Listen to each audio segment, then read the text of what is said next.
Bueno, buenas noches a todos. Gracias por haber venido. Estamos acá en una charla, ELA, las claves para un mejor pronóstico.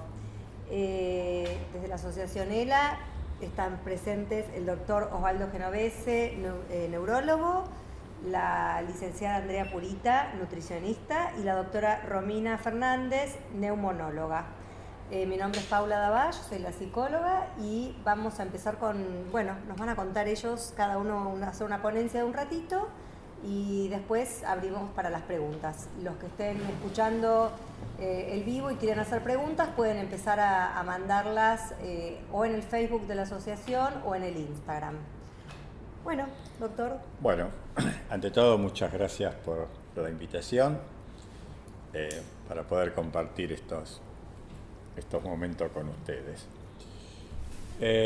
Bueno, la idea es un poco de hacer una introducción de unos breves minutos de lo que es esta patología y lo más importante es escuchar las inquietudes que tengan. O sea, es más importante lo que ustedes quieran saber que lo que nosotros podamos decir de motus propio.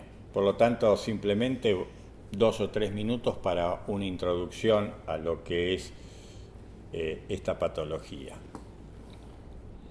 La esclerosis lateral amiotrófica es una enfermedad neurodegenerativa, es decir, que se caracteriza por un proceso que se desconoce cuál es su origen, pero que quizás pueda tener una base genética y sobre esos factores medioambientales puedan influir en producirla, acompañado con fenómenos de neuroinflamación, de estrés oxidativo, de afectación mitocondrial, de alteraciones del metabolismo del glutamato, es decir, toda una serie de vías metabólicas que se deben o se pueden gatillar produciendo este cuadro neurodegenerativo que afecta fundamentalmente a las neuronas motoras. Por eso es la debilidad. La debilidad que comprende miembros superiores, miembros inferiores o la función fonodeglutoria. Se afectan las dos neuronas, la neurona motora que está en la corteza cerebral y la segunda neurona que se encuentra en el tronco cerebral y produce la alteración en la fonodeglución o en la médula espinal, ya sea a nivel cervical con la afectación de miembros superiores o de miembros inferiores si compromete la zona lumbosacra. Esta enfermedad generalmente comienza por una región, por una zona, es asimétrica en sus comienzos, y como es de muy baja prevalencia, 1 a 2 casos por año por 100.000 habitantes, no es una patología que uno la piense. Y encima, si comienza por una zona en forma asimétrica, se piensan en otros hechos más frecuentes. Si comienza en una mano, se piensa en una radiculopatía, en un túnel carpiano. Si comienza en una pierna, en una radiculopatía.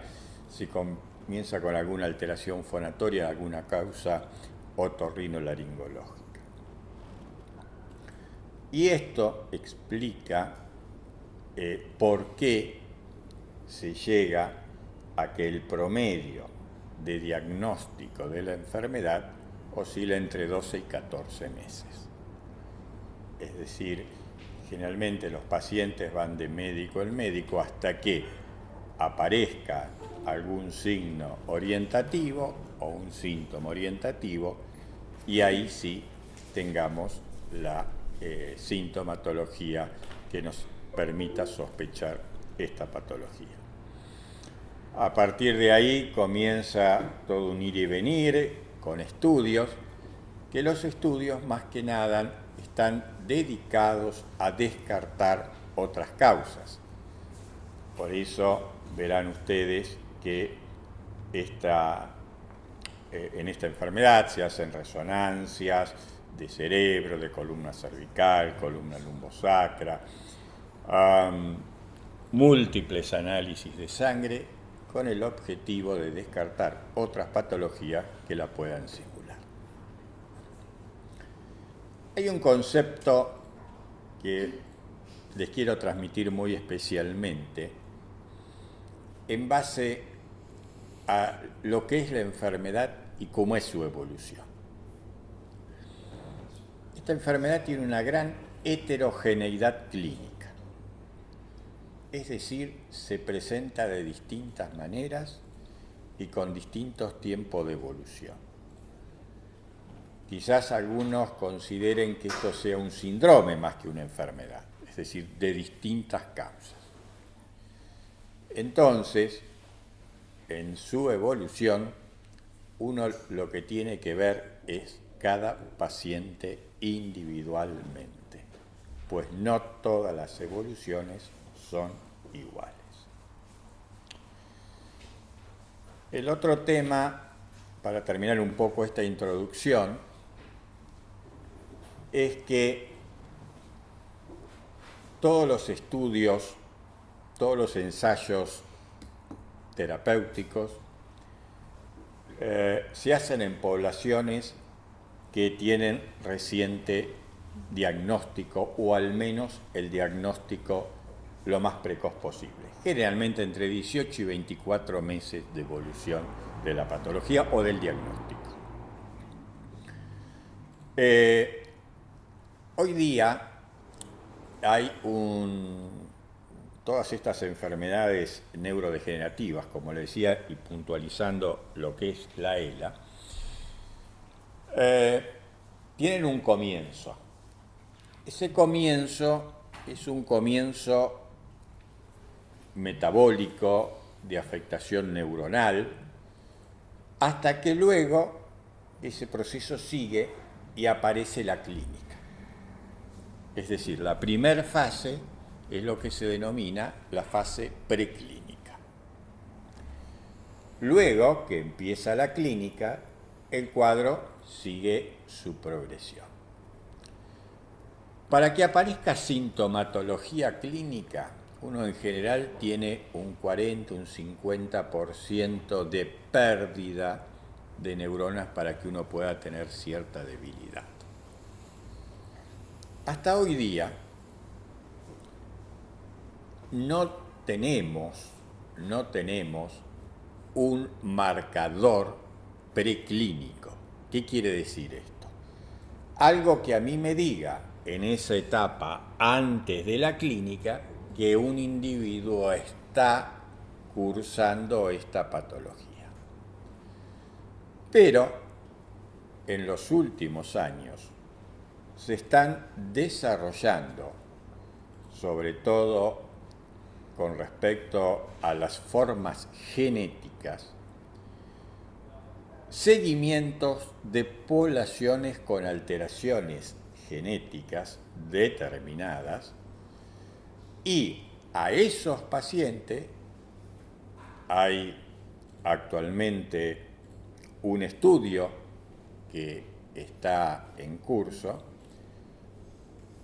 hay el estudio Atlas, a esos pacientes que tienen una alteración genética se los sigue con un marcador de lesión neuronal, que si bien no es específico de ELA, bueno, es un marcador que se lo está estudiando en esta patología. Y los pacientes que tienen esa alteración genética, porque son familiares de alguien que tiene esa alteración genética, pero que no tiene clínica, se lo va siguiendo, y si altera ese marcador, los pacientes en esa etapa comienzan un tratamiento. Es decir, esto es lo más novedoso. De cualquier manera, esto hace 2 años que se empezó, y por supuesto el objetivo del estudio no solo es evaluar la medicación, sino evaluar ese marcador. Si eso se lograse determinar, bueno, sería un avance muy importante para poder tratar la enfermedad en aquellos pacientes con mutaciones genéticas conocidas en una etapa más precoz y por lo tanto con las terapias antigénicas poder quizás tener un mejor resultado. Estos tratamientos y esta forma hoy día son distintas a los tratamientos convencionales, pero sin lugar a duda abre para el futuro una esperanza. Bueno, esto es simplemente una introducción para que después ustedes hagan las preguntas que quieran en cuanto a la evolución neurológica. Esta enfermedad en su evolución tiene una característica que debe ser tratada en forma multidisciplinaria. Por lo tanto, dentro del equipo de tratamiento se requieren clínicos, psicólogos, terapista ocupacional, neumonólogos, nutricionistas, kinesiólogos, es decir, es múltiple el aporte que tienen que tener. Por lo tanto, es fundamental el enfoque multidisciplinario. Yo los dejo para que, bueno, sigamos con las exposiciones y después no sé si al final hacen las preguntas para cada uno, ¿no? Sí, hacemos primero cada uno que haga una introducción de su área y después abrimos para que hagan las preguntas, así les damos lugar a todos. Bueno, Andrea. Bueno, buenas tardes a todos. Yo soy la nutricionista. Bien decía el doctor que es una enfermedad hipermetabólica. ¿Qué quiere decir? Que hay un gasto energético muy grande, o sea, se queman calorías a lo loco. Entonces, el primer punto importante para los pacientes, que yo siempre les hago mucho hincapié, es no perder peso. O sea, tienen que tener esta reserva de peso siempre porque es una manera también de hacerle frente a la enfermedad. Yo la verdad que me especialicé en ELA desde adentro, porque tuve mi mamá con ELA, entonces lo viví y un poco les transmito mi experiencia y lo que pude darle a ella para que estuviera mejor y una buena calidad de vida. Los nutrientes son muy importantes, ustedes preguntarán qué nutrientes. Es mucha la información sobre nutrición para el paciente, pero voy a ser como clara y concisa para que no se dispersen tanto. Tenemos 3 grupos de macronutrientes, que son los hidratos, las proteínas y las grasas. A diferencia de lo que se piensa que hay que tener más cantidad de proteínas en la alimentación, esto no es así porque hay un catabolismo, o sea, una pérdida, porque se mueren esas proteínas, se empiezan a destruir. Entonces tenemos que tener hidratos, proteínas y grasas en la cantidad que hay que tener, no aumentarlos. Lo que yo siempre considero es darle al paciente una alimentación limpia. ¿Por qué? Porque bien decía el doctor, se está estudiando e investigando muchísimo sobre la enfermedad. Yo soy una fiel convencida que va a salir la cura. Quiero que el paciente esté bien con su peso por este motivo, porque si está bien con su peso, entonces si viene la cura, adelante, se suben al tren y seguimos, ¿no? Se le da la medicación correspondiente y se sigue adelante. Pero si tiene un bajo peso, es doble el trabajo que hay que hacer. Hay que levantarlos de ese bajo peso y empezar a nutrirlos.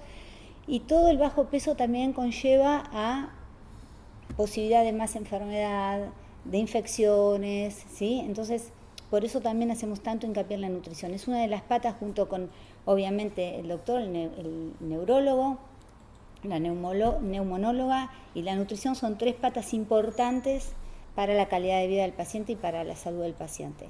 Entonces les decía, proteínas, hidratos y grasas.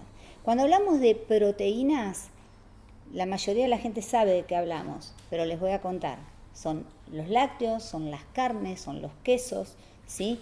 Hay otras proteínas también que la gente a lo mejor no las usa tanto, que son las legumbres. Pero también, bien decía el doctor, cada paciente es un mundo diferente, tiene una evolución distinta. Entonces hay que atender primero la evolución de cada uno, ver cómo está su deglución, primero hacer una videodeglución. Entonces en base a eso parte todo. Tenemos que ver textura de la alimentación, qué es lo que puede consumir y qué no. Muchos pacientes pueden seguir comiendo, otros pacientes tienen más problemas para deglutir, entonces hay que hacer alimentos procesados. Pero esto no quiere decir que no puedan consumir los hidratos, las proteínas y las grasas de igual manera, sino que va a tener otro proceso, otra cocción, otra preparación. Siempre es muy importante estar un paso adelante. ¿Por qué digo esto? Porque si está un paso adelante, un paciente puede deglutir bien, pero si yo ese alimento lo proceso, aunque esté deglutiendo bien, voy a tener menos gasto energético. No es lo mismo presentar a lo mejor un bife en un plato o una presa de pollo que eso mismo procesado. El gasto energético va a ser menor porque empiezan a cansarse cuando comen, la actividad muscular no está presente, entonces se cansa, se agotan. Yo quisiera que eso lo reserven en energía y no lo gasten en comer. Entonces, cuanto más procesado está el alimento, menos gasto energético van a tener que poner para poder comer tranquilos y deglutir. Una cosa muy importante que yo hago hincapié también en mis pacientes con ELA es que cuando comen tienen que estar muy atentos en la forma que se presenta ese alimento en la boca. Si yo siento que se me pega, que empiezo a dar vueltas con el alimento en la boca, que no, bueno, ahí es cuando uno tiene que saber qué es lo que está pasando. Es una alimentación consciente. Más allá de los cuidadores, los familiares, el paciente sabe lo que le pasa con el alimento. Si tengo tos, cuando tomo líquidos, entonces estar muy atento a eso y no dejarlo pasar, comunicarlo enseguida. Entonces ahí se toman las medidas que se necesitan para que no pase ninguna broncoaspiración, que esto nos va a hablar bien la neumonóloga, que no haya ninguna broncoaspiración y que no haya un problema mayor. Todo esto es para prevenir. Entonces, cuando yo digo, por favor, estén atentos y a cualquier síntoma pequeño que tengan con la deglución o problema que sientan, háganlo saber, es porque si no una broncoaspiración ya trae un problema mayor. Entonces podemos estar siempre un paso adelante. Procesar los alimentos importantes, les decía, proteínas son los lácteos, las carnes, los huevos, no dejen de comer huevo. A mí acá no me importa el colesterol, si lo tienen alto, no me interesa. Yo lo que quiero es que el paciente esté bien nutrido. Después atenderemos el colesterol, pero ahora lo importante es la nutrición, la alimentación. Entonces pueden comer huevo, tofu, hay gente que es vegetariana, que es vegana, también hay que atender a estos pacientes que hacen veganismo. Bueno, ¿de qué manera? Hay que formar una proteína más completa, esto se forma con una legumbre y un cereal en la misma preparación. Tenemos que absorber mejor el hierro de esa proteína vegetal. ¿Cómo lo hacemos? Con una vitamina C. Vitamina C tenemos en el morrón rojo, en el tomate, en la papa, no solo en los cítricos como uno está acostumbrado a ver, sino que hay otros alimentos que también la contienen y hacen que ese hierro de esa proteína vegetal se absorba de mejor manera. Esto es importante para todos los pacientes que tienen ELA y que son vegetarianos. ¿Por qué digo esto? Porque a veces no saben cómo combinarlo, entonces empiezan a perder peso. Un mal asesoramiento o una mala nutrición hace que el paciente enseguida pierda peso, porque es la característica.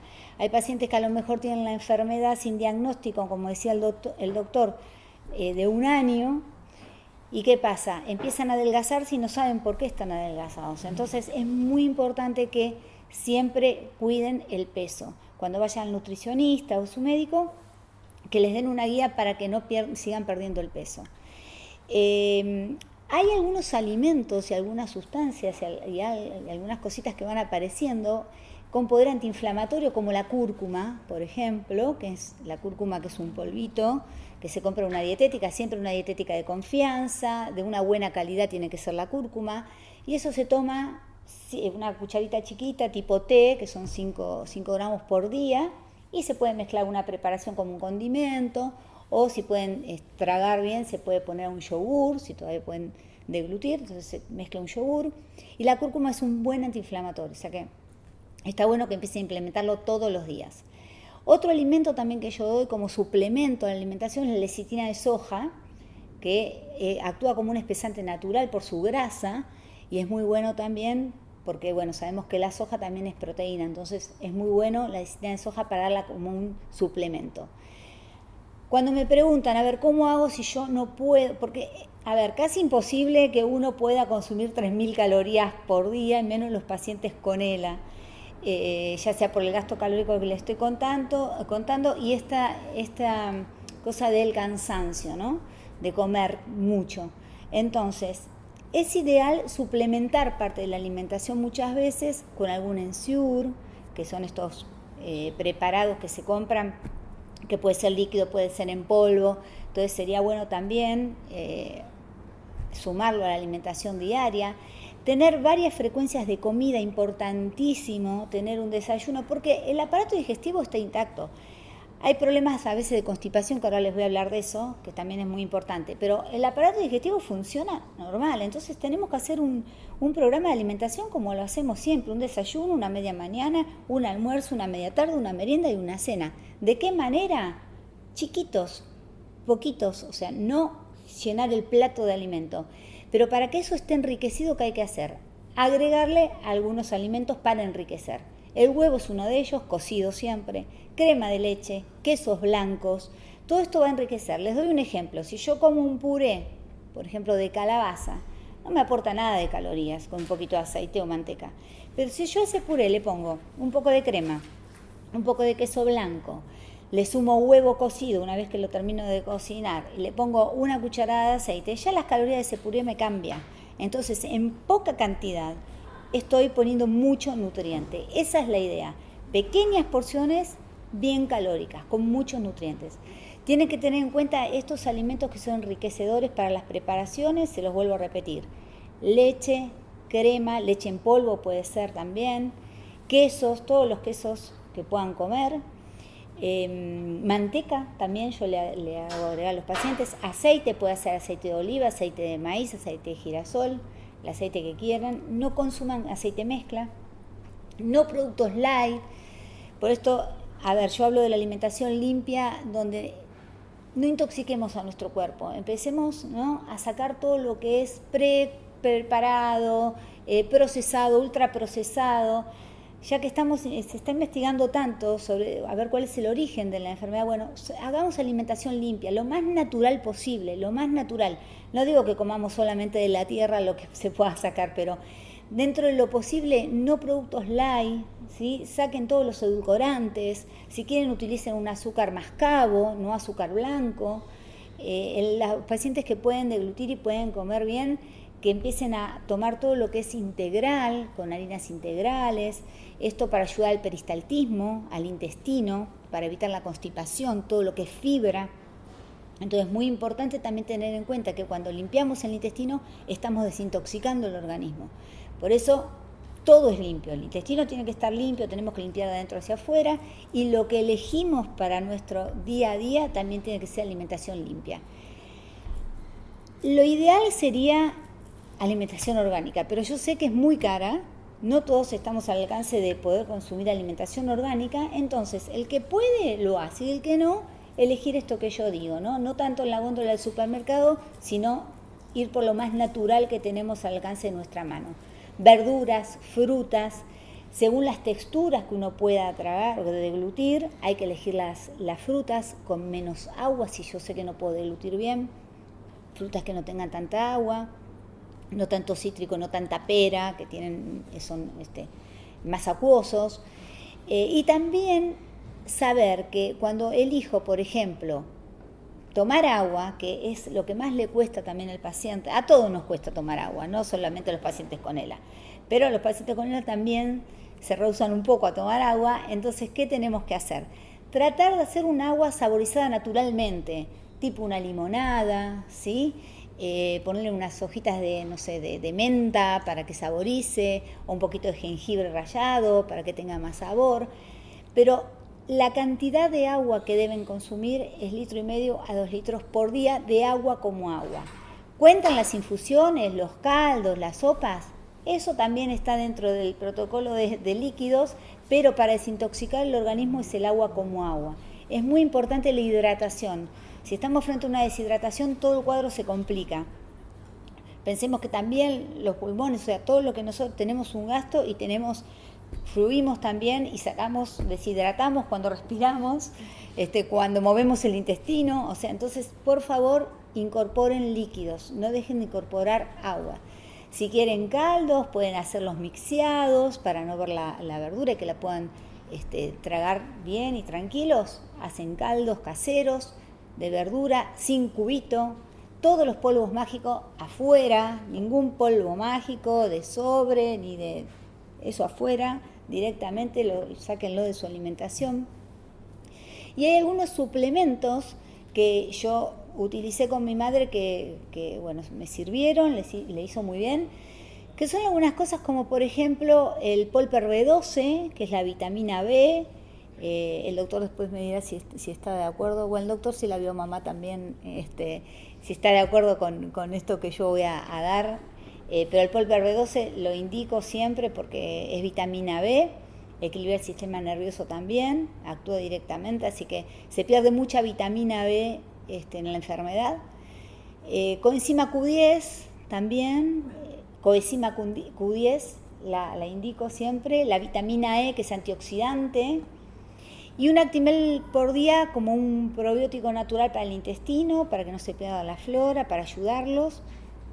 Y si están muy constipados y pueden tragar, ahora les voy a decir si no pueden tragar qué hacemos, pero si pueden tragar bien los líquidos y no tienen tos cuando tragan el líquido, bueno, ahí podemos hacer un jugo con extractor de jugo si tienen, de pera y kiwi. Es muy bueno para la constipación, para mejorar el tránsito intestinal. Kiwi, sí, y pera. Es muy bueno, eso es natural y lo pueden hacer todos los días. Y por otro lado, si no pueden deglutir bien o no pueden tragar los líquidos o sienten que tosen cuando tragan líquidos, ahí indicamos el Espesán. El Espesán que se compra y se agregan unas cucharitas al líquido, a una sopa, a un café con leche o en donde sea.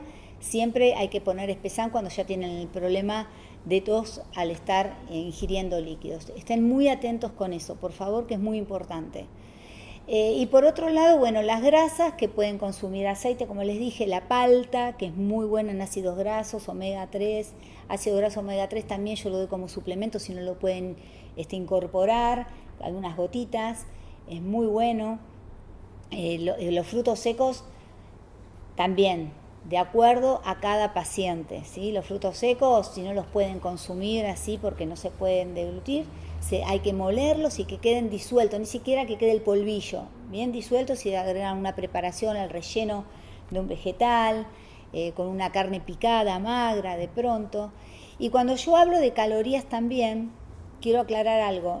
El otro día una señora me preguntaba, pero si yo hago un guiso, ¿puedo ponerle el chorizo, que coma mucho? A ver, no, separemos. O sea, lo bueno es tener una alimentación saludable, ¿sí?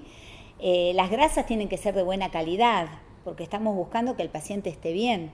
Entonces, si yo hago un guiso, que sea un guiso saludable de pronto, ¿no? Y agregar esa cantidad de aceite que se necesita y limpiar un poco esto del chorizo, las cosas muy grasosas, las carnes muy pesadas. ¿Por qué? Por una cuestión también de digestión. Es lo mismo que si nosotros comemos todos los días pesado, nos vamos a sentir mal. Entonces, es la misma historia para el paciente con ELA.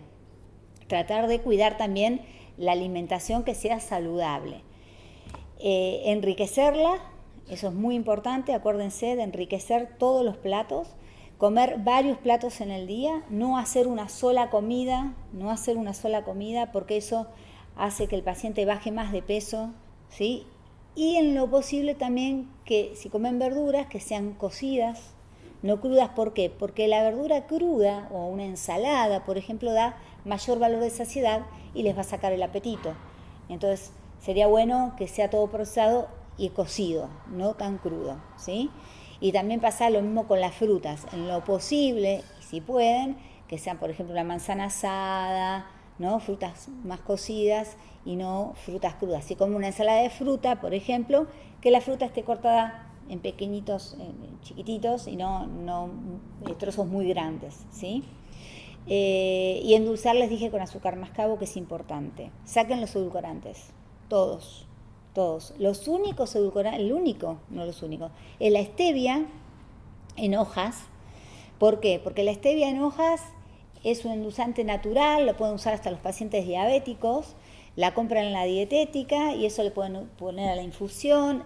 Endulza como un azúcar, es muy dulce, y la pueden utilizar tranquilamente y libremente, que no hay ningún problema. Bueno, masticar bien siempre, masticar. Esto es para todos los seres humanos, para todos, masticar, formar el bolo, masticar. Cuando me dicen cuántas veces hay que masticar, 35 veces el alimento para que se forme bien el bolo en la boca y poder tragarlo. Pero ustedes mastiquen y siempre piensen, ¿se me pega? ¿La lengua me da el movimiento para que yo pueda llevar el bolito y tragarlo? Bueno, atención con eso. Si eso no pueden hacerlo, ahí hay que consultar. Hay muchas formas también de seguir nutriéndose, alimentándose y no perder peso. Y algo también muy importante es cuando se habla un poco del botón gástrico, en los pacientes con ELA, entran medio en pánico. Y yo les aseguro que muchos pacientes le cambia la calidad de vida el botón gástrico, porque pueden alimentarse con botón y también por boca, muchos pacientes, y es importante para no perder nutrientes. Porque ya les dije, no se llega a cubrir la cantidad de calorías que se necesitan muchas veces con la alimentación. Por eso hay que suplementar. Si no tienen botón, se puede suplementar, pero no tengan miedo porque siempre hay que estar un paso antes. Entonces, al estar un paso antes, se prolonga un montón de buenas funciones que podemos tener y buena calidad de vida en la enfermedad. Es muy importante eso que lo tengan en cuenta. Estén atentos y conscientes. Bueno, después me preguntan todo lo que quieren y les voy aportando más cosas porque si no yo sigo hablando y la neumonóloga no va a poder exponer, así que le doy el paso. Gracias. Bueno, adelante, Romina. Bueno, buenas tardes a todos. Bueno, yo soy médica neumonóloga, estoy especializo en realidad en pacientes con enfermedades neuromusculares y dentro de lo que es la neumonología es una rama que es bastante diferente a lo que hace el neumonólogo en general, porque en general el neumonólogo trata a pacientes que tienen enfermedad dentro del pulmón, ¿sí? En el caso de la ELA, el problema está en los músculos que permiten la respiración. De esos músculos, el más importante es el diafragma, que es el que permite que el pulmón se pueda expandir, que pueda entrar el aire y también pueda salir. Entonces, para los neumonólogos en general, es una rama de la neumonología que por ahí no es tan común, porque en realidad no estamos tratando el pulmón enfermo, el pulmón en general está sano, salvo algún paciente que tenga alguna enfermedad pulmonar aparte, de la ELA, o que haya tenido alguna aspiración o haya tenido alguna neumonía, pero en general el pulmón está sano y el problema está a nivel de los músculos. Así como afecta a los músculos de los brazos, de las piernas, también afecta a los músculos para hablar y para deglutir, afecta a los músculos de la respiración. No solamente a los músculos de respiración y como les digo el diafragma, que es el músculo más importante, sino que está muy asociado con el resto de las especialidades, por eso es importante la interdisciplina, porque el compromiso de los músculos que permiten hablar o permiten tragar también están involucrados en lo que es la respiración. Y más que nada en el mecanismo de la tos, ¿sí? Que es fundamental. Los pacientes con ELA que empiezan a tener debilidad en lo que es toda la musculatura del fonar, del hablar y del tragar, también tienen dificultades para empezar a toser. Y si un paciente no puede toser, cualquier paciente que tenga alguna infección respiratoria, sea una bronquitis, sea un resfrío fuerte, sea una neumonía, si uno no puede expulsar las secreciones, va a ser muy difícil que pueda salir de esa infección, ¿sí? Y la cosa se empieza a complicar, porque si la infección sigue estando en el pulmón, se empieza a lastimar el pulmón y ahí todo empieza a empeorar en un círculo vicioso que puede terminar mal. Entonces, una de las cosas importantes dentro de lo que es la especialidad es prevenir las infecciones, por un lado, así que vacunación es fundamental, la vacuna de la gripe, la vacuna de la neumonía, vacuna del COVID ahora, vacunas al día, pero en general, de lo que es lo respiratorio es fundamental para tratar de prevenir las infecciones, por un lado. Y por otro lado, ver cómo deglute el paciente, cómo está tragando, que eso es fundamental para saber si hay que cambiar la consistencia o por ahí ya es una indicación de una gastrostomía o un botón, para evitar que el alimento pase a la vía respiratoria. Si uno tiene debilidad para toser, ese alimento va a llegar al pulmón y eso puede generar una infección respiratoria, ¿sí? Entonces, dentro de lo que es la especialidad, ver cómo están los músculos que permiten la respiración y ver cómo está tragando ese paciente y cómo está tosiendo, ¿sí? Entonces, dentro de los síntomas que por ahí un paciente puede tener, uno piensa, uno va a un neumonólogo y consulta en general o porque tiene tos o porque tiene falta de aire. Muchas veces los pacientes con ELA mucha falta de aire por ahí no tienen, especialmente cuando ya la enfermedad avanza un poco más y por ahí no caminan. Entonces es muy difícil sentir falta de aire al movilizarse. Entonces por ahí pasa como más desapercibido los síntomas que uno puede llegar a tener. Pero sí es importante tener en cuenta eso, digamos, si un paciente tiene falta de aire cuando hace determinada actividad, o se cansa o le falta el aire cuando come o cuando está deglutiendo, o cuando se acuesta, le cuesta mucho estar horizontal, boca arriba, eso habla de que el diafragma está con cierta debilidad. Hay muchos pacientes que por ahí duermen semisentados o con varias almohadas por diferentes motivos, pero un motivo es este, por ahí no pueden tolerar estar acostados boca arriba y eso habla de la debilidad del diafragma, ¿sí? Otros motivos por los cuales uno puede dormir un poco más sentado o con almohadas es porque tienen dificultades para tragar o porque se acumula mucha saliva, también que eso pasa bastante y por la noche al acumularse o termina uno babeándose o queda como acumulada hacia atrás en la faringe y genera como una sensación de que hay como mucosidad en la garganta que no termina de eliminarse y eso también genera un poco de falta de aire y molestias por la noche. Pero bueno, hay que ver el motivo por el cual un paciente puede estar con dificultad para respirar o para estar acostado, porque eso es importante también para nosotros para poder determinar en qué momento poder asistir o ayudar a la respiración.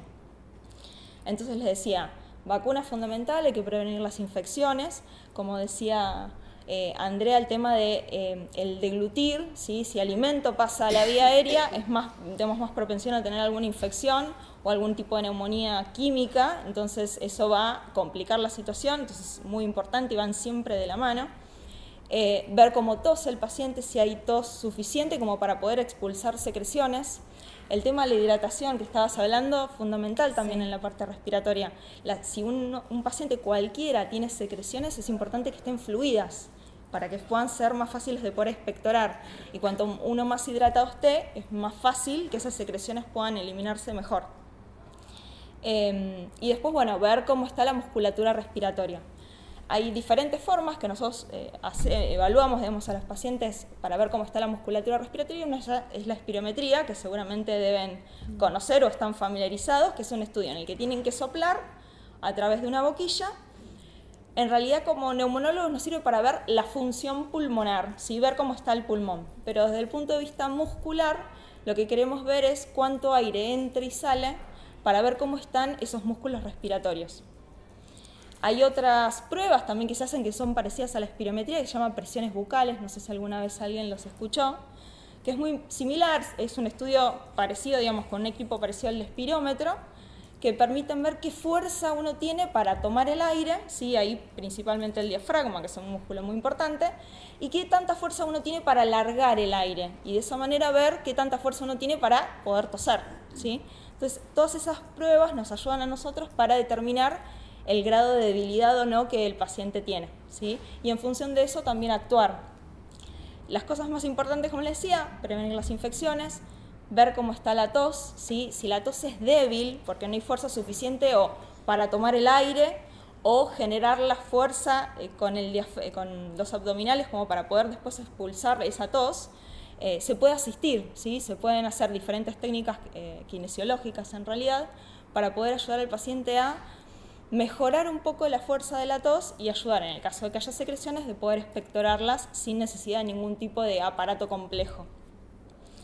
Si la kinesiología no alcanza, hay equipos como el asistente de la tos, que no sé si alguno lo escuchó, que es un aparato que simula la tos, ¿sí? Uno cuando tose lo primero que tiene que hacer es tomar aire bien profundo, cerrar la glotis, en realidad la garganta, para empezar a generar presión dentro de esos pulmones y luego con la fuerza de los abdominales expulsar la tos. Este equipo lo que hace es justamente reemplazar todas esas fases.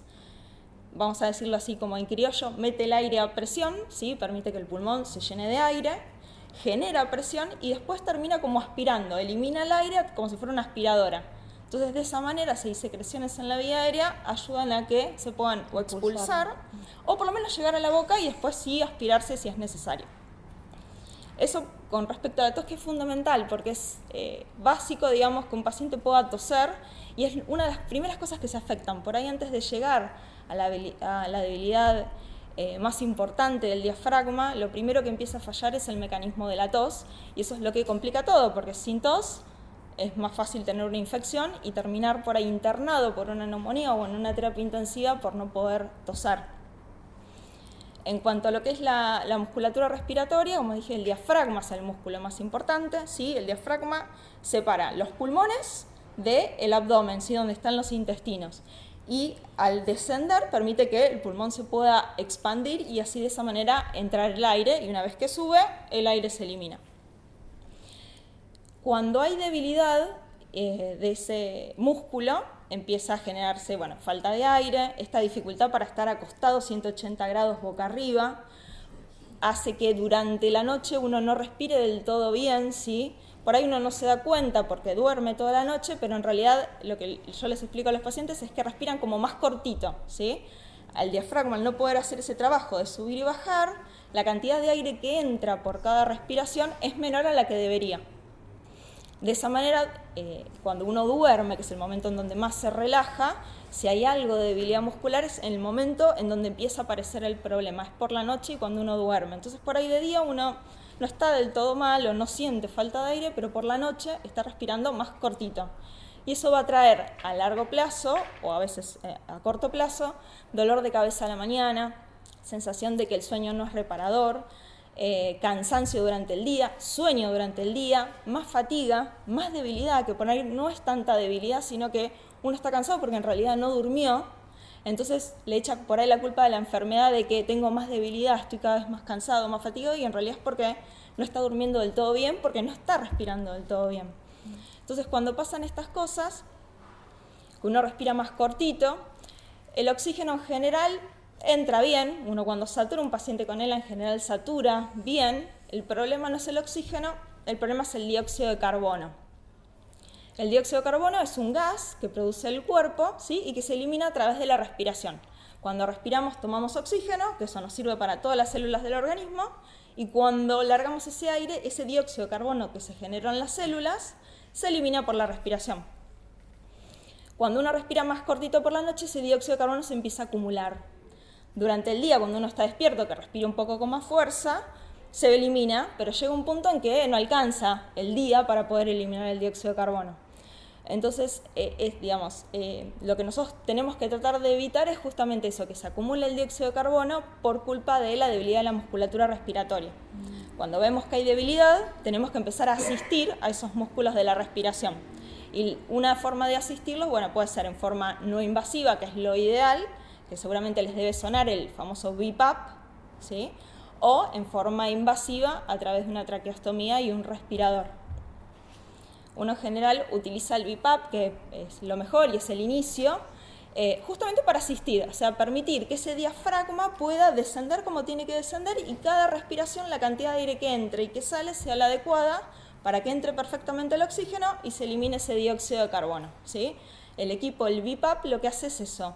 Manda el aire a presión, cuando uno toma aire, entra a la fuerza, digamos, y entra la cantidad que uno quiere, y cuando uno quiere largar el aire, el equipo lo sensa, baja ese nivel de presión para que uno pueda largar el aire sin tener problemas, ¿sí? Entonces, de esa manera, este equipo asiste a la respiración. Cuando quiero tomar aire, el equipo me ayuda, cuando quiero largar, el equipo me ayuda, ¿sí? Generalmente, como les decía, primero si aparece la debilidad, va a hacerse más manifiesta de noche, entonces uno utiliza esos equipos por la noche, y si la debilidad sigue progresando, que desgraciadamente es la característica de esta enfermedad, uno puede utilizar estos equipos durante el día. Y después, bueno, obviamente está la opción de la traqueostomía, ¿sí? Para utilizar equipos de ventilación similares, pero en forma invasiva. Bueno, creo que más o menos eso es un pantallazo general. Seguramente va a haber un montón de preguntas porque es básico lo que dije, pero bueno, estamos abiertos a las preguntas. Bueno, muchas gracias a los tres. Yo voy a empezar haciéndoles así, una a cada uno, y después les doy la palabra a los asistentes. A ver, primero al doctor Genovese. Si yo no entiendo mal, esta fase preclínica, o sea, en fase preclínica, a los pacientes con ELA que no sea ELA familiar, no se les detecta todavía, no es diagnosticable, o sea, que una vez que se diagnostica ya están en fase clínica. Sí, hasta ahora todo lo que tenemos del conocimiento de la ELA es que el diagnóstico se hace en fase clínica. De hecho, ¿cómo hacemos el diagnóstico? Por criterios clínicos. esto quiere decir que hasta que no aparezcan no tenemos forma de hacer el diagnóstico. No obstante, ha habido algunos marcadores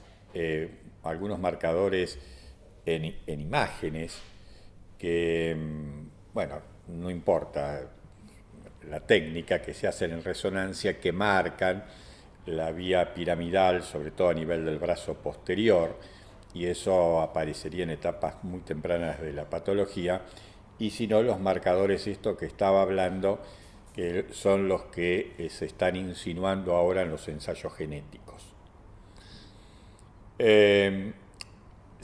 Más aún, si nosotros no tuviésemos un gen alterado, no podríamos hacerlo en toda la población, porque sería imposible. Imagínense con una incidencia de 1 o 2 casos por 100.000 por año, no se podría hacer el análisis en todos los pacientes. Entonces, lo que se ha identificado, como hay más de 50 genes, el primero se descubrió en el año 1993, que es la SOT, y sobre esto se están haciendo esos estudios que ya se han publicado y ya hay drogas que se están utilizando. Entonces yo ahí sí, porque tengo un paciente con una alteración en la mutación de SOT, veo los familiares, identifico si algún familiar la tiene, a ese familiar lo voy siguiendo. SOT no es la alteración genética más frecuente en ella, es otra, no importa. Esa otra alteración genética también se están haciendo, y alrededor de un 5 a un 10% de las células esporádicas tiene esta alteración genética que es más frecuente. Entonces, en la medida de que se vayan identificando, quizás con el tiempo, ahora hay 50, esto va a seguir progresando y va a haber cada vez más genes, y quizás cada una, porque como es una entidad, como yo le decía, que parece más que nada un síndrome, donde hay toda una serie de componentes, inclusive hay que ver también el valor que tiene el gen. No todo gen necesariamente, esa alteración puede ser patogénica, algunos sí, otros por ahí no. Entonces, todo esto abre un camino que, en principio, la orientación terapéutica es distinta de la que estábamos teniendo hasta ahora. Francamente distinta a la que estamos teniendo hasta ahora. Hubo caminos también diversos que se insinuaron, como células madres, como distintos tipos de antiinflamatorios. Bueno, se han utilizado toda una serie de caminos en el tratamiento. Pero bueno, esto es una expectativa que en estos momentos se está trabajando mucho. También hay otras drogas que han salido al mercado recientemente, como la albriosa, que también habrá otra posibilidad terapéutica, pero ya con otro mecanismo de acción distinto. Bueno, muchas gracias. Le hago una pregunta a Andrea, que me parece interesante esto que decías, que esto de estar un paso adelante, porque entiendo que la digestión en sí misma es un gasto de energía, masticar, la digestión, etcétera. Con lo cual me parece interesante esto que traes, que por ahí yo nunca lo había pensado, este gasto de energía extra que implica masticar y todo eso, y pensaba también en estos guisos que vos decís, o estas comidas pesadas que implican también trabajo digestivo. Exacto. El paciente se cansa. Una de las características es el cansancio al comer, ¿no? Hay pacientes que les cuesta también levantar el tenedor, o sea, hay millones de casos, millones de pacientes y millones de posibilidades, porque ningún paciente es igual al otro. Pero digo, la realidad es que si estamos un paso adelante en la general, hacemos que se eviten de pronto otras situaciones que pueden ser más graves, ¿no? A veces por miedo no se da ese paso. Entonces yo trato a mis pacientes por lo menos de sacarlos de ese lugar de miedo, de decirles no, esto sirve, ¿por qué? Porque vas a alimentarte como corresponde, te va a servir porque vas a estar tranquilo, tranquila, no vas a estar con la preocupación de que no puedo tragar y si toso, y con el miedo. Ese es el miedo, no es el botón gástrico. Y el botón gástrico te ayuda porque además vos podés pasar alimentación o medicación, y también por boca. Hay pacientes que pueden consumir por boca el alimento y tener la adicional del botón como para suplementar y estar mejor nutrido. ¿no? Entonces, por eso yo digo un paso adelante. Y también, como les digo, no solamente es también, a ver, la contención, el amor, el afecto, todo esto suma al tratamiento, no es un detalle menor. La contención para el paciente, la calidad de vida que uno le da desde el afecto, ¿no? Del cariño, de la ocupación, de ocuparte del paciente, de tu familiar o quien sea, eso también, por eso es muy importante panza llena y corazón contento.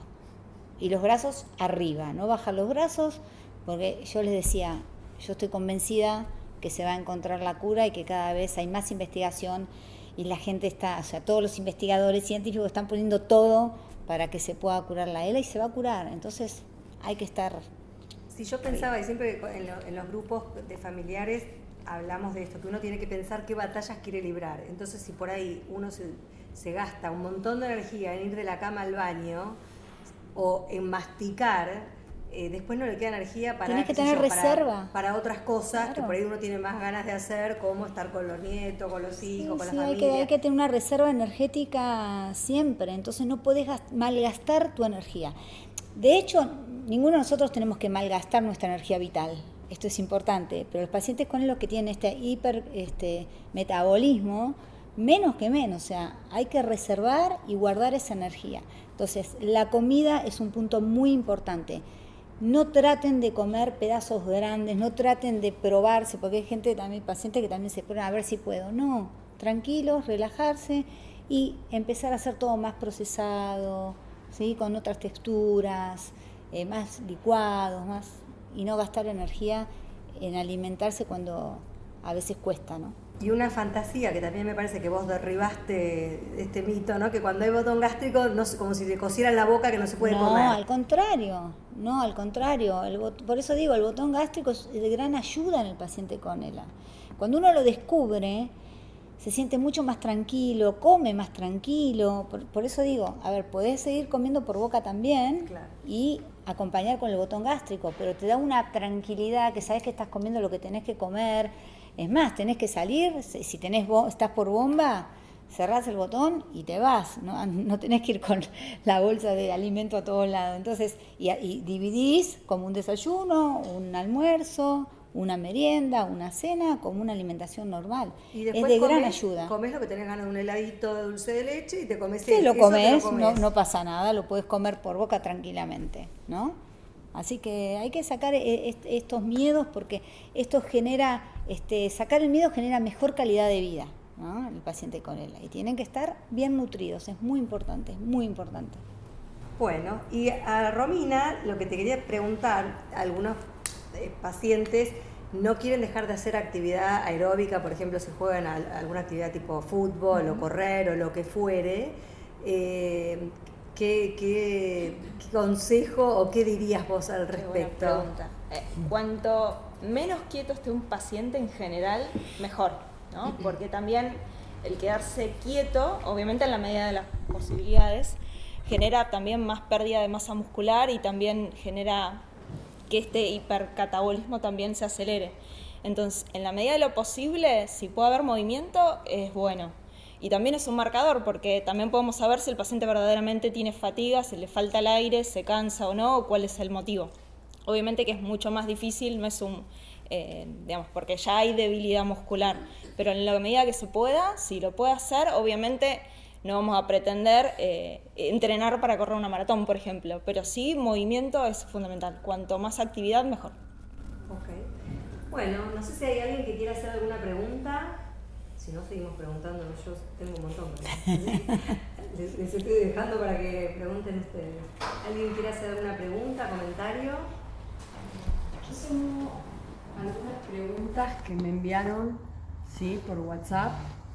Tengo algunas para Andrea, para Romina y para el doctor Genovese, así que voy Dale. un poco por orden. Ana pregunta a Andrea, ¿cómo me doy cuenta que ya estoy con riesgo para deglutir? El primer punto, la biodeglución es lo más importante que tienen que hacerse para saber en qué punto están. Y después, el cuerpo es sabio, entonces uno si hace las cosas con más conciencia, se da cuenta de lo que está pasando en su organismo, se da cuenta si la lengua se mueve como siempre, se da cuenta si no se le pega en el paladar el alimento, si puede formar el bolito con la saliva en la boca. Uno tiene que estar atento, ese es el punto más importante. Videoevolución, atención, estar consciente, y cuando están comiendo, esta atención pasa por no estar distraído a lo mejor con otras cosas, hasta mirando la tele, sino concentrado en la comida y viendo qué pasa con ese alimento cuando entra en la boca. Esto es muy importante, ¿no? Y transmitírselo a los cuidadores o a los familiares. Cualquier síntoma diferente que estén sintiendo, transmitirlo para poder abordar un tratamiento y hacer lo que hay que hacer. Gracias.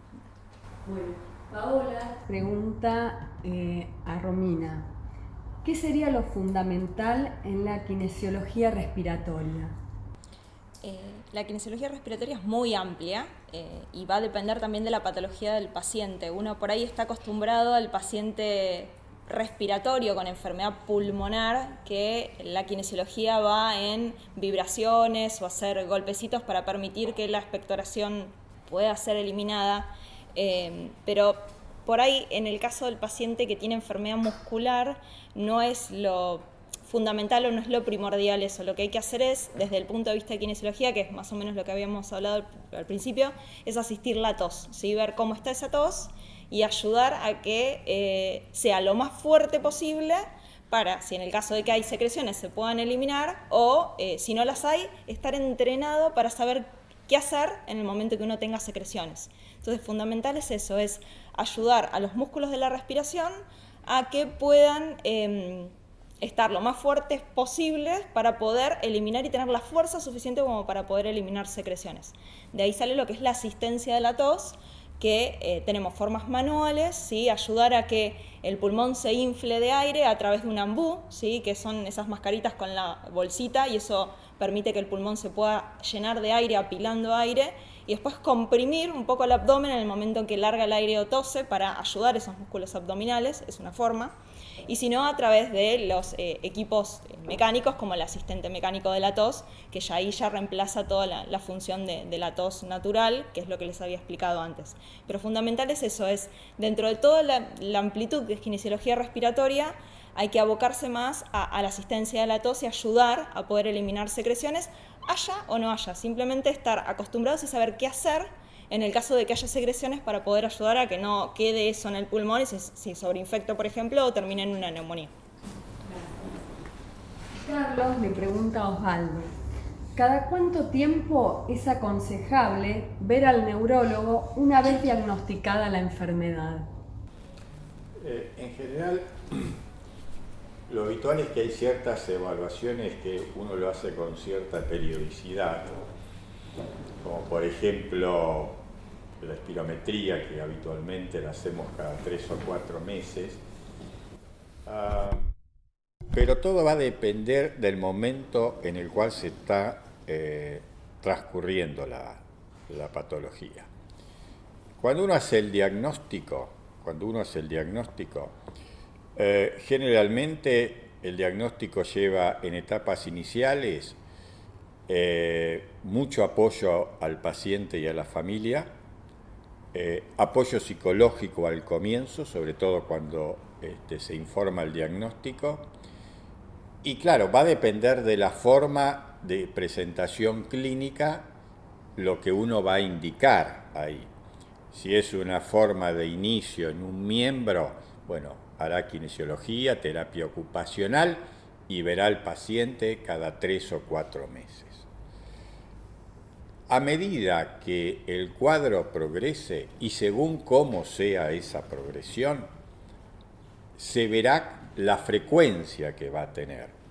Porque a medida que avanza, nosotros tenemos que estar atentos a la pérdida ponderal, que es una forma de ir midiendo, la pérdida de peso, quise decir, para entendernos, es una forma de ir midiendo la progresión de la enfermedad, es un factor de riesgo la pérdida de peso, que de por sí es la pérdida de la misma masa muscular, lleva a la pérdida de peso aunque el paciente coma, es decir, el paciente está comiendo pero está perdiendo peso.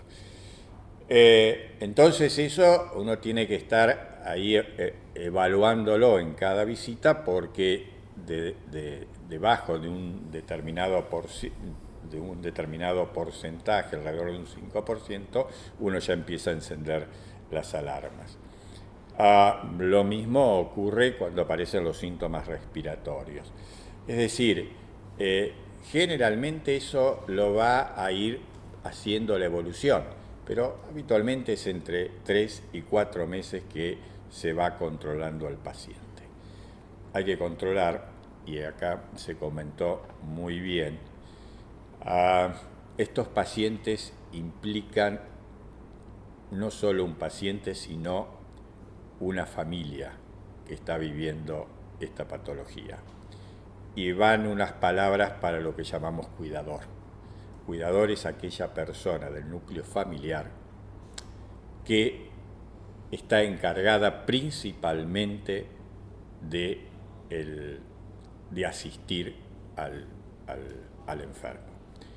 En nuestro medio, en general, salvo excepciones, no hay cuidadores profesionales. Generalmente son los familiares, el cónyuge, el hijo, una hermana, pero bueno. Y a esa persona también tiene que ir dirigida la asistencia y el conocimiento. Es parte fundamental de la función del neurólogo transmitirle el conocimiento de lo que es la patología a los familiares y al paciente, sobre todo, porque hoy tenemos libremente acceso a Internet. Entonces, cuando uno va y lee cosas en Internet, aconsejo que uno lo puede hacer porque la curiosidad puede, y mucho, pero siempre consulten con el profesional, porque cada paciente tiene una evolución distinta. Y cuando ustedes leen algo en cuanto a la evolución, la pregunta que yo hago es: ¿están seguros que va a ser esa la evolución? ¿En esos tiempos? ¿En esos términos? No podemos estar seguros de cómo va a ser la evolución de cada paciente en un determinado tiempo. Entonces, toda esa información, todo eso lo tienen que charlar con el médico, y es fundamental ver cómo evoluciona cada paciente. No todos evolucionan igual. Y la enfermedad en su evolución tiene periodos de peoría y periodos de estabilización. Entonces, uno no tiene que ser ni deprimirse totalmente cuando vemos que está progresando, ni ser eufórico cuando decimos estamos en una meseta durante un tiempo. Entonces, todo eso lo tienen que charlar, todo eso lo tienen que ir viendo, y por eso van a ir transitando junto con el profesional la evolución de la enfermedad. Bueno, gracias. Sí.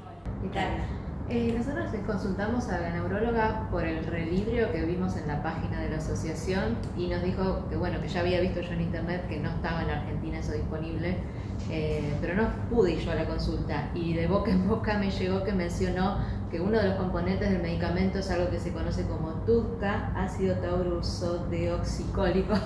Quería saber si eso se utiliza, es algo frecuente, o fue como, bueno, esto no está, probemos con... Es verdad, es una asociación de dos drogas, el Albriosa, el AMX0035, que fue aprobado, no está en nuestro país.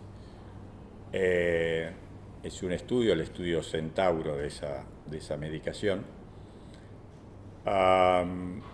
Lo que eso ha demostrado es de que el objetivo que uno fija en los pacientes con ELA, el objetivo primario, son variaciones en la escala de funcionalidad.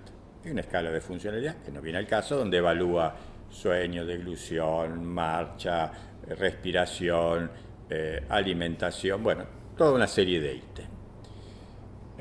Entonces, mientras uno hace un tratamiento, una droga, va probándola con esta medicación, con cualquiera, va siguiendo esa escala. Es una escala que tiene 48 puntos, cuanto más alto es el puntaje, mejor es el estado funcional.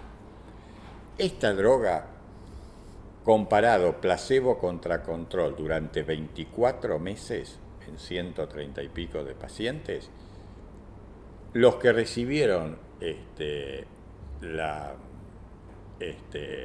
esta medicación, se vio que tenían un comportamiento, un deterioro funcional más lento.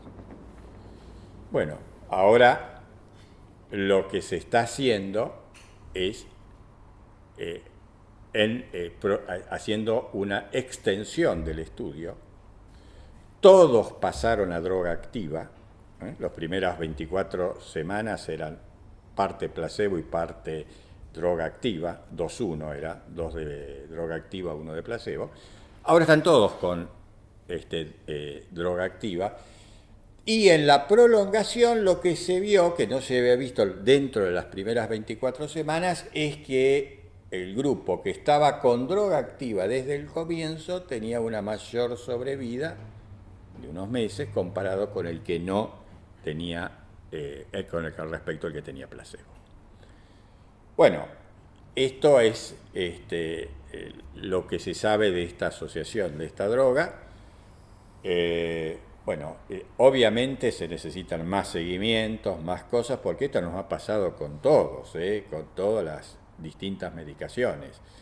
Esto es distinto que las otras drogas que yo le comentaba, que tenían un distinto mecanismo de acción y distintas formas de presentación. Esto tendría una cierta acción protectora neuronal. Pero bueno, no está en nuestro medio. Tomaste recién, Osvaldo, esto del momento en que el médico les informa el diagnóstico. ¿Cómo ponderás ese momento para, porque en esta mesa, yo estoy moderando, pero no estoy exponiendo, en relación a la cuestión psicológica, y vos mencionabas bien la familia, el paciente, etcétera? Vos sabés que eso realmente es muy importante, pero no solo es importante en ELA, sino cuando uno como médico tiene que dar una información que en la práctica diaria nos pasa con distintos tipos de diagnósticos. Y un poco los años, yo tengo más de 40 años de médico, uno a veces nos ha pasado que vamos a dar un diagnóstico y decimos hoy no, porque o el paciente no lo vemos bien, lo vemos un poco no en un buen estado, está solo. Entonces, me ha pasado decir, hoy no voy a dar la noticia. La noticia la voy a dar en otro momento. O sea, ese es un factor. El otro factor es que una vez que uno tiene que dar esta noticia, lo conveniente al paciente es sentarlo, que esté con algún otro familiar y transmitirle la noticia en la forma de que el paciente quiera hasta dónde él quiere saber. Y lo vamos informando de a poco. Me ha pasado, me han contado, de que a veces se da la información con pronósticos, con cosas de entrada. Eso me parece que es una cuestión, en lo personal, que no la comparto. No quiere decir que el paciente no tenga que tener toda la información, pero la información se da en la medida de lo que el paciente quiere saber y en el momento que lo quiere saber.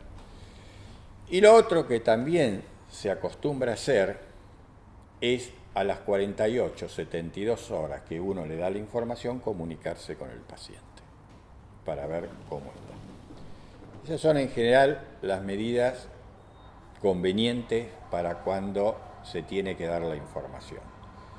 El apoyo psicológico en esta etapa es fundamental, cuando uno da el diagnóstico de la enfermedad. Y lo otro que quiero decirles es que estos diagnósticos, como otros que sean importantes en cuanto a distintos pronósticos, lo tenemos que dar cuando esté el diagnóstico confirmado. No por las dudas. Es decir, no puede venir un paciente a verme, ¿qué parece que tengo? Y no sé si tiene cáncer de hígado, de riñón, de pulmón, no sé dónde puede tener. Pero entonces, ¿cómo se va el paciente? No en que lo estoy estudiando, en que debo tener 3 o 4 cánceres y que va a ser un desastre mi vida. Entonces, cuando uno tiene confirmado el diagnóstico, cuando uno sabe, cuando uno está seguro, recién ahí hay que transmitirlo. Me ha pasado de atender muchos pacientes que fueron diagnosticados como ELA y que no fueron ELA. Bueno, eso pasa. Entonces, por ahí no apurarse en hacer el diagnóstico. Hacerlo y transmitirlo cuando uno está absolutamente seguro que lo que tiene. Más aún, porque esta enfermedad no tiene un marcador que yo digo, hágase esto, viene y ya lo tiene y lo confirmo. Son criterios clínicos, son que surgen de la evaluación y de la exploración que hace el médico. Y aunque tenga experiencia, la equivocación está permanentemente a ras para que nos asalte en cualquier momento. Bueno, por eso me parece importante esto, porque a veces también no siempre los profesionales tienen este criterio que estás mencionando vos. A veces yo digo, se quieren sacar la papa caliente de encima y se la tiran al paciente. A veces el paciente está solo, a veces tiran demasiada información toda junta y el paciente escuchó las primeras 2 líneas y después el resto no pudo procesar nada más. También se da un diagnóstico sin dar todos los pronósticos, los tratamientos que hay, para lo que hay para hacer. Muchísimas veces, digo, porque a lo largo de todos estos años he escuchado muchísimos pacientes y familiares contar que les dan un pronóstico, como decís vos, de X tiempo, X situación que va a pasar en tanto tiempo, cuando, como vos decías, y me parece esto para relevar este criterio de la heterogeneidad, que yo digo, cada ELA es única, ¿no? Porque no solo, como decís vos, hay una heterogeneidad en la enfermedad, sino la convergencia de situaciones, si el paciente, la edad, si está solo, si no está solo, si vive en una ciudad, bueno, toda la convergencia de situaciones hace de esa ELA única, ¿no? Una cuestión única. Entonces, me parece, digo, para también a los profesionales, apelar a los profesionales que vayan un poco más despacio en la dosificación de la información, y esto que decís vos, que me parece, adhiero, que el paciente pregunta lo que está en condiciones de saber. Lo que ya sabe, lo pregunta, ¿no? Lo que ya está en condiciones de... Yo siempre hago el ejercicio de pensar como los niños cuando preguntan cómo vienen los niños al mundo, uno no le dice lo mismo a los 2 años, a los 10, a los 15. Cuando el nene ya está en condiciones de entender la respuesta, ahí lo pregunta, ya sabe la respuesta. Entonces me parece que ese criterio, seguro, que es de un campo completamente distinto del que estamos hablando, pero como orientación, ¿no? Para el profesional, ¿qué le va a decir al paciente? Perdón. Sí. Me llamó la atención algo que dijo acá el doctor. Por favor. Dijo que a veces a algunos pacientes se le diagnostica ELA, pero es otra cosa.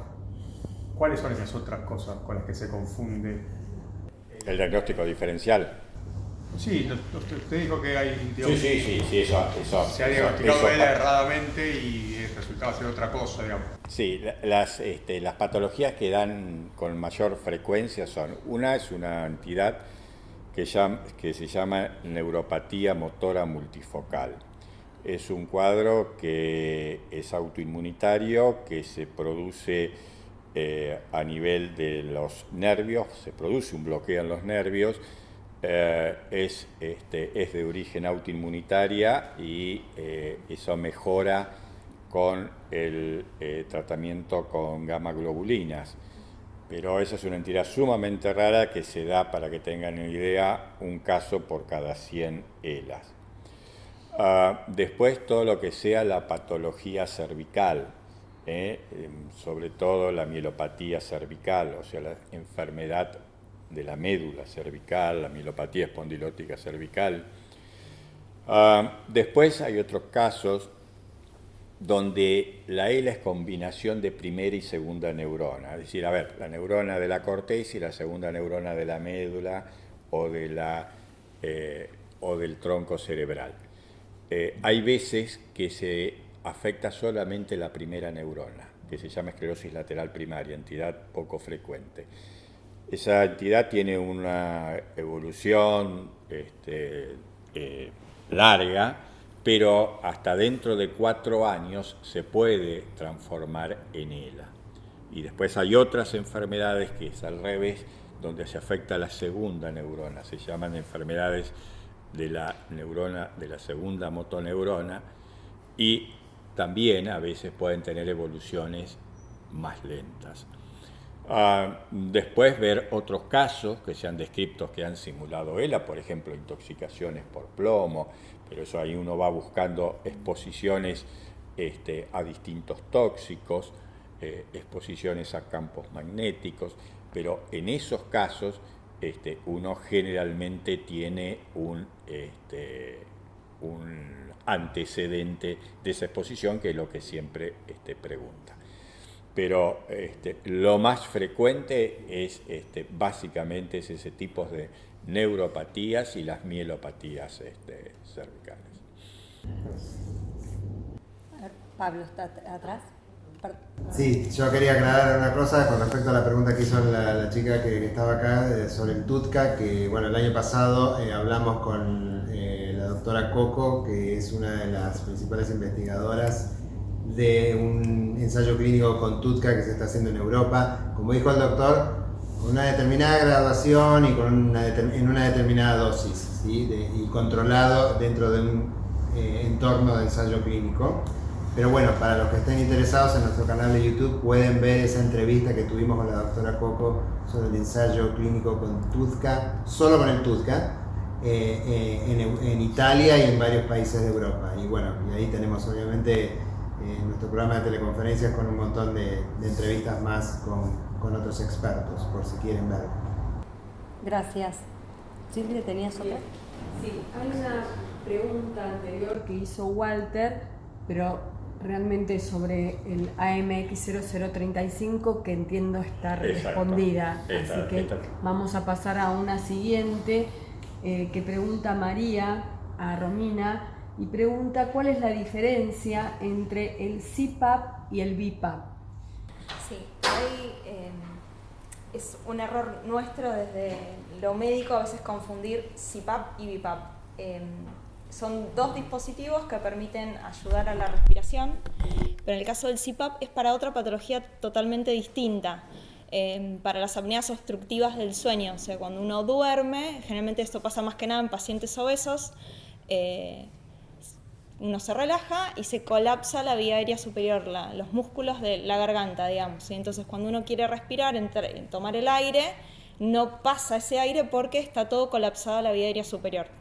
Entonces uno ahí utiliza un equipo que se llama CPAP, que es presión positiva en la vía aérea, o sea, manda el aire a presión como el BiPAP que asiste a la respiración, pero la C significa continuo, todo el tiempo está mandando el mismo nivel de presión, no cambia, por más que uno inspire, siempre manda el mismo nivel de presión y cuando uno larga el aire es el mismo nivel de presión. Eso permite que se abra la vía aérea y no se colapse y el paciente pueda respirar y no tener apneas. En los pacientes con ELA en general puede haber casos que tengan apneas y eso hay que estudiarlo a través de un estudio de sueño que es la polisomnografía, y por ahí algunos pacientes sí tienen indicación porque tienen apneas del sueño, pero en general lo que pasa es que hay debilidad en la musculatura respiratoria, entonces hay que asistir y mejorar esa fuerza muscular. Entonces necesitamos un BiPAP, que es presión positiva en la vía aérea, pero binivelada, ¿sí? O sea, a dos niveles. Cuando uno inspira la presión es mayor, ¿sí? Para que el aire entre mejor, y cuando uno quiere largar el aire, ese nivel de presión baja, cambia, para poder expirar correctamente, ¿sí? Entonces a veces uno por ahí desde lo médico dice CPAP a todo, porque es por ahí la patología obstructiva del sueño es mucho más frecuente que la ELA, pero son dos dispositivos distintos que se usan para diferentes patologías. Por ahí también hay otro mito, no sé si mito, pero el tema del oxígeno y el BiPAP, por ahí eso también es un tema para aclarar. En los pacientes que tienen debilidad muscular, lo que necesitamos es asistir a esos músculos respiratorios. Necesitamos que el aire entre a presión. Dar oxígeno solo, sin esa asistencia ventilatoria, a veces es contraproducente, porque uno aporta oxígeno, la saturación está muy bien, pero como les decía, el problema es que entra poco aire, sale poco aire, se acumula dióxido de carbono. Y si uno aplica oxígeno nada más y no asiste a esos músculos, el dióxido de carbono no pasa nada, uno entrega oxígeno, pero el dióxido de carbono no se elimina. Entonces puede ser contraproducente dar oxígeno solamente sin asistir a la respiración porque no hacemos nada con ese dióxido de carbono y inclusive a veces hasta puede aumentar. Entonces, oxígeno solo, salvo situaciones particulares, una neumonía, que eso genera por ahí a veces baja de oxígeno sin debilidad muscular, es una cosa, pero si uno tiene que indicar un oxígeno a un paciente que tiene debilidad muscular, sea él o cualquier otra enfermedad neuromuscular, siempre con asistencia ventilatoria, BiPAP o lo que necesite, ¿sí? Nunca solo porque es contraproducente. Eso es importante tenerlo en cuenta cuando un paciente entra a una internación de urgencia o viene un equipo de una ambulancia de emergencia. Por ahí saturan, baja el oxígeno, ponen oxígeno y eso es peor, incluso el paciente no responde y termina en coma, si se quiere, digamos, no es por ahí la palabra, pero deteriora mucho más su conciencia porque está aportando oxígeno y el dióxido de carbono sigue aumentando y uno no lo está tratando eso, sí. Bueno, y está bueno eso porque en general los cuidadores terminan siendo especialistas en múltiples disciplinas. Sí, en todo, tal cual. Entonces está bueno que los familiares lo tengan en claro para, ante una situación de emergencia, que viene una ambulancia o tiene que llevarlo a una internación, que esto pueda ser aclarado, que el paciente tiene ELA, y hay muchos lugares donde la verdad no saben de esto. Sí, tal cual. No saben y bueno, le meten oxígeno, como decías vos, y el paciente termina con otro problema. Exacto. Más Lo que pasa es que los familiares, como familiares de paciente con ELA, que estamos al lado, cuidándolos o asistiéndolos junto con enfermeros, no sabemos todo. Entonces se hace muy difícil a veces, y vos decís, bueno, si lo está haciendo el enfermero es porque él sabe, yo no soy especialista, entonces confías también, ¿no? Igual la experiencia nos enseña que cuando el familiar ve algo raro hay que hacerle caso. O sea, hay que escucharlo al familiar, Sí, porque sabe. seguro, totalmente. El paciente es el que más sabe. O sea, que el que primero Sí, tenemos que sí. escuchar es al familiar, porque muchas veces son, no, esto no es nada. Pero mire que yo, no, eso no pasa nunca. Y sí. Entonces, los pacientes, los familiares hoy día leen mucho, reciben información y bueno, Y aprende sobre la marcha también, claro, ¿no? Nosotros- claro. Lo primero que hacemos es escucharlo, porque si tenemos explicación para lo que nos dice el familiar, bueno, pero a veces uno no tiene explicación, pero están pasando cosas, ¿no? Sí, claro, claro. Bueno, yo también voy a aportar mi granito de arena y con esto cerramos porque hay que ir cerrando, pero lo que yo también sugiero siempre es que, como lo dijo el doctor, además, apoya, claro, lo dijo el doctor, la importancia que hay que hagan terapia, y yo digo, en general, los pacientes lo antes posible, sobre todo teniendo en cuenta que esta enfermedad puede afectar más adelante el habla, y está bueno que los pacientes puedan hablar y hacer una terapia mientras pueden hablar, así que yo también aporto Igual pueden seguir haciendo terapia, si perdieron el habla, también la pueden hacer. Sí, ¿no? Porque sí. mamá había perdido el habla y bueno, ella seguía con su terapeuta hablando con un alfabeto porque no quería el aparatito y seguía comunicándose, ¿no? Es verdad que por supuesto no se suspende la comunicación, No, pero bueno, seguía siempre es más comunicándose. fácil cuando alguien Sí, puede claro. comunicarse hablando, diciendo lo que le pasa. Pero bueno, quiero agradecerles a los tres Gracias a por la ustedes. participación, y bueno, hoy terminamos acá. Gracias a ustedes. Gracias.